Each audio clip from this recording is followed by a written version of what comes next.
Hello, fifth grade, and welcome to Chapter 1, Lesson 2. How did the people of the desert Southwest meet their needs? So in this lesson, we're going to use our investigative skills to learn about the cultures of the Pueblo, Navajo, and Apache people. Reading and talking about this will help you about how they lived in these harsh desert conditions, will help you to understand how people adapt to their environments. Let's go ahead and get started. Now, of course, we're going to handle the information in the blue bars first. So we're going to read through that and make sure we complete all of those tasks before we move on. Read the translation of the Navajo song, Jo Ashila. Then read that description of Navajo ceremonies. Discuss why the song and ceremonies like Jo Ashila and Anemiwe are important to the people. Think about special occasions where people might sing a song. What is the song about? Circle the words that help support this. Are the lyrics the song meant to be taken exactly as it says? What else could the song mean? What do you think?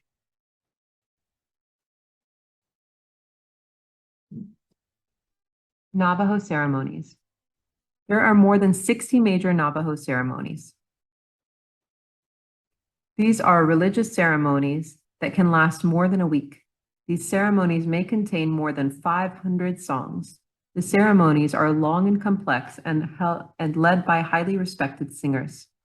Dancers and masks help represent various spirits in the ceremonies. Sand paintings, designs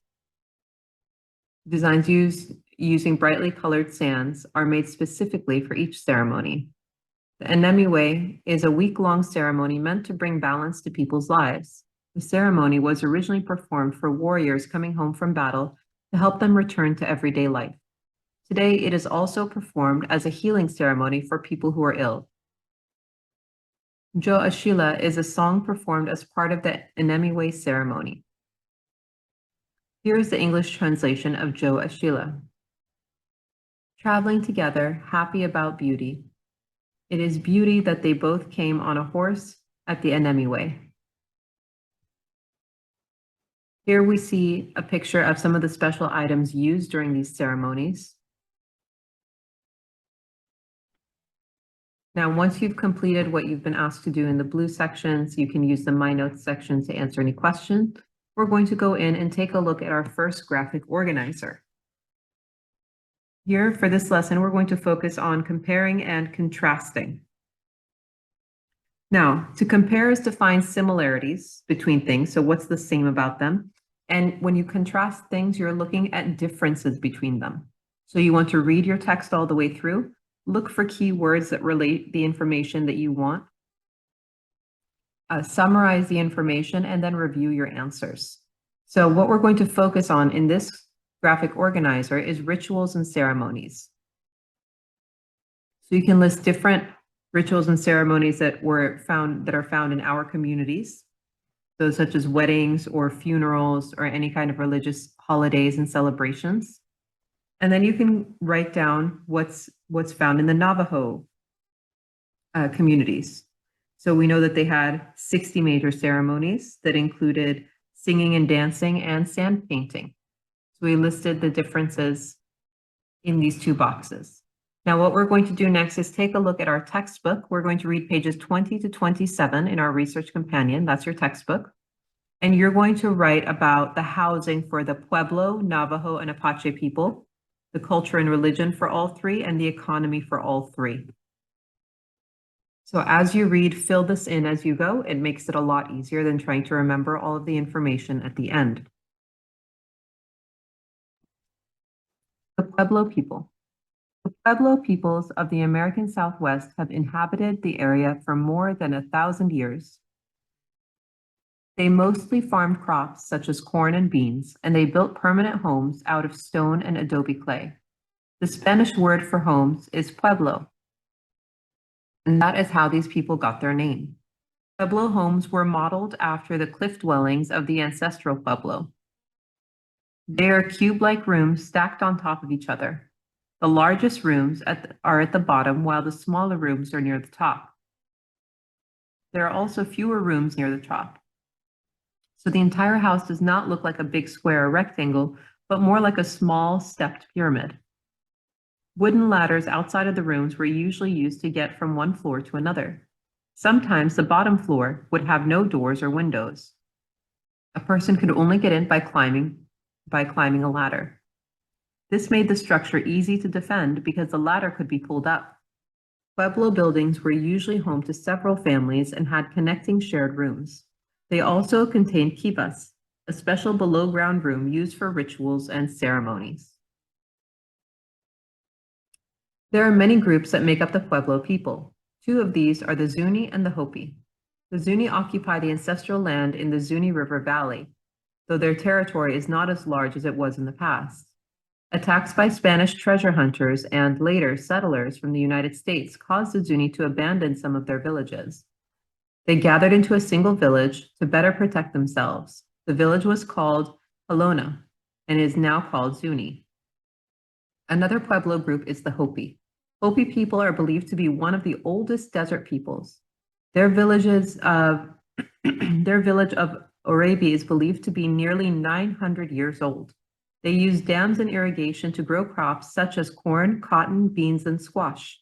They also took advantage of the sand dunes that formed against the sides of the mesas. These dunes would trap moisture, and so the Hopi would plant crops in them. Hopi men and women had different jobs. The men farmed and hunted. They also wove cloth from cotton. The women gathered food like nuts and berries. They also made baskets and pottery to store their food. The Hopi were among the first people to fire or strengthen by heating their pottery using coal. Important parts of Hopi culture include kachinas. According to the Hopi beliefs, kachinas are spirits who live in the sacred places for half of the year. During the other half, they live near the Hopi villages and bring with them rain and the growing season. The kachinas are represented by masks and dancers who perform in the villages when the kachinas visit. There are hundreds of kachinas, so the dancers often give small carved kachina dolls to the children to help them learn about the spirits. Here we can take a look at our map and see the Native Americans of the Southwest in the 1500s. So this middle, more orangey area is where were the Pueblo lands, and out here were the non-Pueblo lands. So here you had the Apache, you had the Navajo, you had the Papago people as well.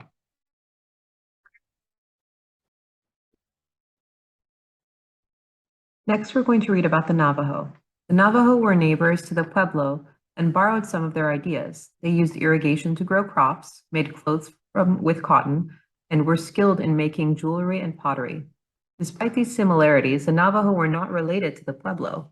The Navajo were related to the Athabascans of Alaska and Canada. Scholars think the Navajo migrated from the northern tundra to the southwestern deserts in the late 1200s. The Navajo were originally hunter-gatherers, but quickly adopted to new techniques for surviving in the desert. In addition to learning farming from the Pueblo, the Navajo also learned from Spanish settlers when they arrived in the 1500s. They were interested in the animals that the Spanish brought with them. The Navajo soon became skilled at herding sheep and cattle as well as riding horses. Their relationship with the Spanish was otherwise hostile. The Spanish clashed with several of the Native American groups. The Navajo became close allies with the Pueblos and the Apache in fighting the Spanish. The Navajo lived in Hogans, large dome-like shaped buildings. Hogans were made of logs or stone and covered in mud and dirt. They had one entrance, usually facing east and covered with a blanket. Hogans had no windows, only a hole at the roof for the smoke to the fire could roof that smoke from the fire could escape. Traditionally, the Navajo believed in hoso, or walking in beauty. This means maintaining balance with the earth. They believe that being out of harmony with the earth is the cause of illness and suffering. In order to restore harmony, they still take part in long ceremonies involving singing and dancing. Many of these ceremonies are still practiced today. So here we can take a look at this map, and you can see the Athabascan language areas. So over here, The Athabascan language is spoken up in these purple regions, and you can see how it scattered and moved down as people moved down, as these different Native American tribes moved further south. They brought the language with them.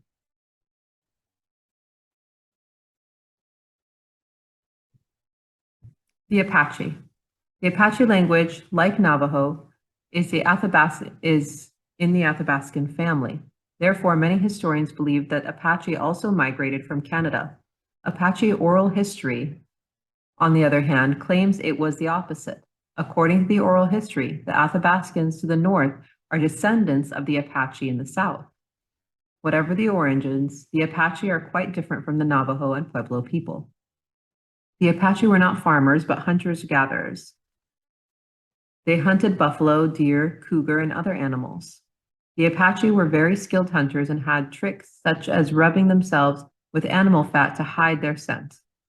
They also gathered agave, cactus, nuts, and berries. Sometimes they would get food and supplies by trading with their Pueblo neighbors. Other times, they would conduct raids against Pueblo villages, earning them a reputation of being fierce and warlike. The name Apache, in fact, comes from the Zuni word for enemy. Although fearsome to enemies, the Apache were gentle and affectionate to their children and relatives. Like many Native American groups, the Apache trace their ancestors through their mothers rather than their fathers. They traditionally live in relatively small groups made up of their extended family. These groups were independent, and it was not until recent times that the Apache unified under a single government. The Apache lived in wickiups. These houses were dome-shaped like the Navajo Hogans, but did not use earth or clay as building materials. Instead, they were covered in skins, reed mats, brush, or grass. Although the wickiups were not as strong as the Pueblos or Hogans, they could be easily taken apart and moved. This was helpful for the Apache who moved from place to place. So let's take a look at the infographic we have here at the bottom. How to build a wickiup. So the first step was the Apache made poles from green and flexible tree branches. Next, holes were dug in a circle form for the poles, so they could put the poles into the ground in a circular shape. And then the poles were bent and tied with strips of animal skin to create a dome. After that, small willow poles were tied around the sides and the top. Next, animal skins or reed mats were used to cover the dome. And then the last step, they finished the wickiups with a fire pit and smoke hole for a chimney. All right, this takes us to the end of our reading. Now we've gone through and read about the Pueblo, the Navajo, and the Apache. You're going to go back into your reading and tell a little bit about each one's housing, each one's culture and religion, and each one's economy. Once you've completed that, we're going to go into our writing sections, and our Write About It section says, write from a different perspective. Write a diary entry from the viewpoint of a Pueblo, Navajo, or Apache person. Be sure to include details about where you live, what you eat, what chores or jobs you do, and what possessions you have. So you're going to pretend that you are one of these people, and based on the information that you read about them, you're going to write a diary entry kind of detailing your day or your life. Once you've completed that, you're going to hop over to the Connect the Essential Question part. Under where it says pull it together, think about what you've learned about the Native Americans of the Desert Southwest. What traditions continue to be used today? Why have these traditions continued? So we read about some things in our textbook. You can go back and reference that so that you're able to put in lots of detail in your answers. Please make sure your writing is neat and organized, that you're using your best handwriting, and that you're checking your spelling and grammar throughout. If you have any questions, let me know. Otherwise, have a great day. Take care. Bye-bye.